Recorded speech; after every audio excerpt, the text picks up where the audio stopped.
NoFap is probably one of the hardest things I have ever willingly subjected myself to. I have tried many times over the past few years, but I just seem to keep relapsing over and over again. One minute, I'll be fine. I'll be motivated and I'll tell myself this is the last time I'm ever gonna choke the chicken again. As much as I want to fight it, it's been such a struggle to fight my instincts. I've done everything that I can think of. I work out, I try to keep myself busy, I even completely abstain from social media for a period of time. I feel like the only thing that can truly make me stop is to put my snake in a cage so that every time I see a woman I'm attracted to and get excited, it hurts. As much as I wanted to stop, I didn't want to hurt myself in the process. I would beat myself up relentlessly because I thought that I had no discipline, I had no control over my desires, and that I wouldn't be able to achieve my wildest dreams because I would be too distracted by women. Or even worse, if I do achieve my goals, then I would allow my desires to have a woman steal everything from me that I've worked so hard for, or I would just willingly give it to her. So many thoughts just constantly racing through my head, and the only solution I felt like I needed was to just stop completely. I was stuck in an endless cycle of shaming myself. I hate feeling shameful. I hate feeling shameful more than I hate feeling depressed. I would feel so shameful because there were times when I wasn't even aroused. I would just be sitting in my room bored and it gave me something to do. It became almost like a routine for me. I'd look at the clock and say, well, it's about time I rubbed one out. And looking back, that was not a good mentality to have. The worst sessions came from when I was super depressed. I remember it clear as day.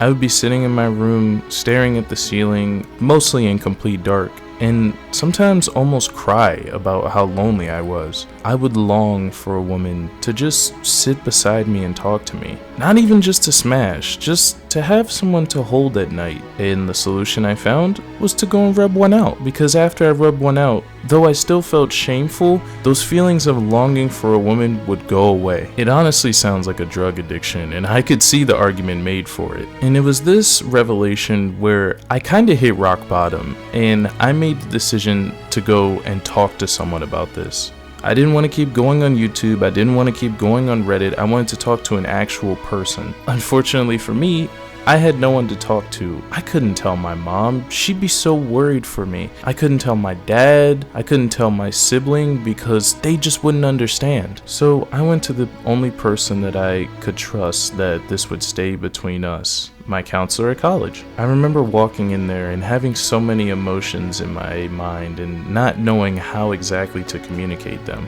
So I essentially just vomited my feelings. I told him that I never wanted to masturbate again. It was sickening. It was poisoning my mind, and it was pushing me down a path that I felt like I would not be able to return from. And after saying all this for at least a good 20 to 30 minutes, he finally told me to calm down and take a breather, which definitely helped because I was just all over the place. And secondly, he started to ask me questions about why I was feeling the way I did.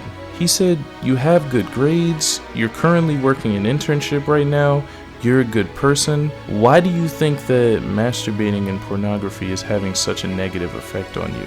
And I told him that I was afraid. I was afraid that I would allow my sexual desires to have me chase women and end up with someone who was not good for me. Also that it was making me objectify women and only think of them as sex objects instead of an actual human being. Though I was very frustrated with being single and many failed attempts, that's not the person that I wanted to be. But then he pointed out something to me. He said, whenever you come into my counseling sessions, I never hear you talk about chasing women, and he even praised my ability to not allow the distractions of college to stop me from pursuing my personal goals. And he asked me, is there something that I wasn't telling him, or is he misinterpreting what the situation is? I thought about it, and I was like, no, I pretty much tell him all of the instances of me dating, so I really didn't have anything to hide. What's really interesting is I actually started to believe in my mind that he was trying to lie to me and make me feel better so that I wouldn't spiral downward into a deep depression. But then I realized He is on university salary,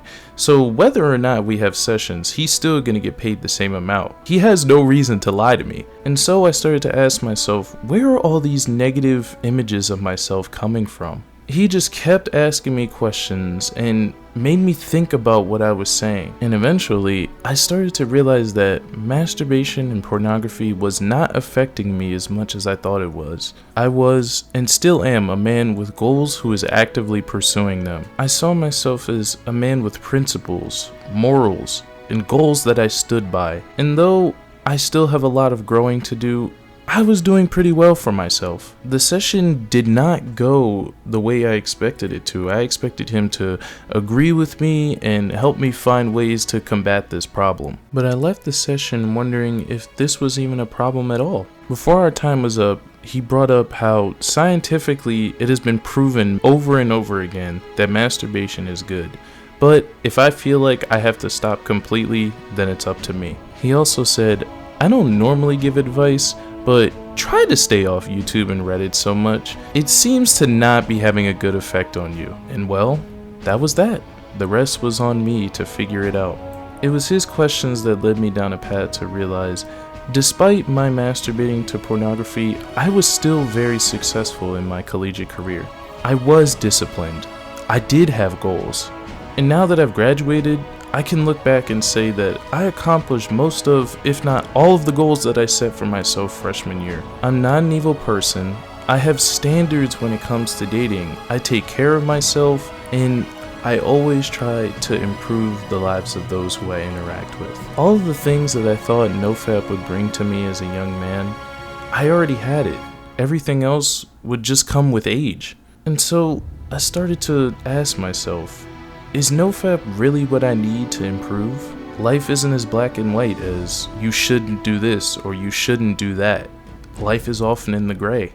With that being said, I will stand on the fact that I do not think pornography is good in any way, shape, or form. You shouldn't watch it, you shouldn't think about it, and you most certainly shouldn't invest in it. No matter how you feel, I will stand on the fact that the adult industry is an industry built on preying on young and impressionable women with promises of wealth and fame that often don't come unless they go to OnlyFans, which in turn is used to prey on young men's loneliness. What a hamster wheel. Sitting in your room and beating off to some online video with two other people doing something that is completely unrealistic will never substitute meeting and connecting with a real person. That is what I think is the key factor in all of this. Using pornography as a substitute for going out and meeting real people. Not just women, people in general. To me, life is all about surrounding yourself with good people. And you're never going to surround yourself with good people if you sit in your room depressed and the only outlet you have of human connection is watching a video online. That to me is why porn is bad. Well, there's a lot of other reasons, but that's the most defining one. So if I don't like porn, what's my opinion on choking the chicken? I think it's not as bad as people make it out to be. In moderation, of course. I have done tons of hours of research into this. No matter how hard I fished for studies validating that masturbation is bad, everything proved that masturbation is good. I am a man of science, and I cannot deny the countless studies proving this to be true. I think the reason why masturbation is viewed so negatively is because it is so closely associated with the adult film industry, for obvious reasons. Most NoFap enthusiasts would probably shame someone who beats off every day to the adult film industry, but would cheer a man who seduces a woman and then smashes her every single night. Not that I think those are exactly the same, because intimacy with another person will always be exponentially better than self-pleasure, at least with someone you care about. But as men, we have urges, biological urges. I am willing to fight a lot of things in life.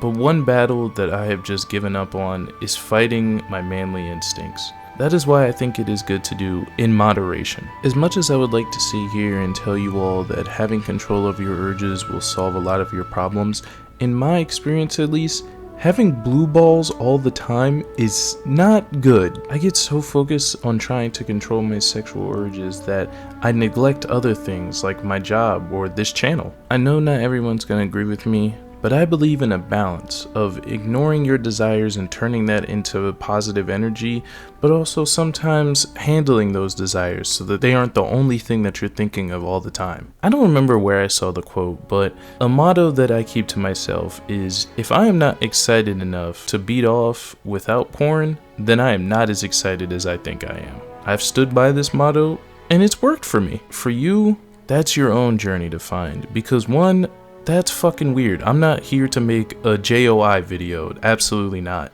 Two, you're a man. You have the power to make your own decisions. So decide what's best for you. Being chronically online has morphed my mindset to create an image of myself that isn't true. Despite having these negative experiences, they've given me the lessons to be able to tell you all what I feel now. I've learned from these experiences, and I can stand here and say that I've built my own opinion and built something that works for me instead of just regurgitating what the internet tells me. And I hope you all find answers that work for you too. Sometimes, do I slip up? Yes, I do. I can only be so calm when I see a picture of Lady Demetrius, but I accept now that I'm a young man who is probably at the most testosterone-filled point in his life. I now recognize that energy for what it is. If I did have to give any advice to you guys listening, please just stop listening to the things you see online. No offense to any of the NoFap or alpha male or whatever influencers out there. As long as they're trying to help men in a non-toxic way, I don't care what they do. But have you ever noticed that a lot of the guys in NoFap and semen retention are ripped out of their minds, have successful YouTube channels, which means they have a good amount of money, they live a nice lifestyle, all of these great things that attract women. Sometimes these guys will even pull their girlfriends onto the camera to show you guys that NoFap attracts women. Now, I'm not saying that they do all of this solely to chase women, because women are just attracted to successful, confident men. But I will end this video saying it's a lot easier to sit down behind a camera and shoot down other men who have to find other means to satisfy their biological desires when you have the means to attract beautiful women and satisfy your desires in a way that is actually healthy. Zuko, you must let go of your feelings of shame if you want your anger to go away. But I don't feel any shame at all. I'm as proud as ever. Prince Zuko, pride is not the opposite of shame, but its source. True humility is the only antidote to shame. Well, my life has been nothing but humbling lately.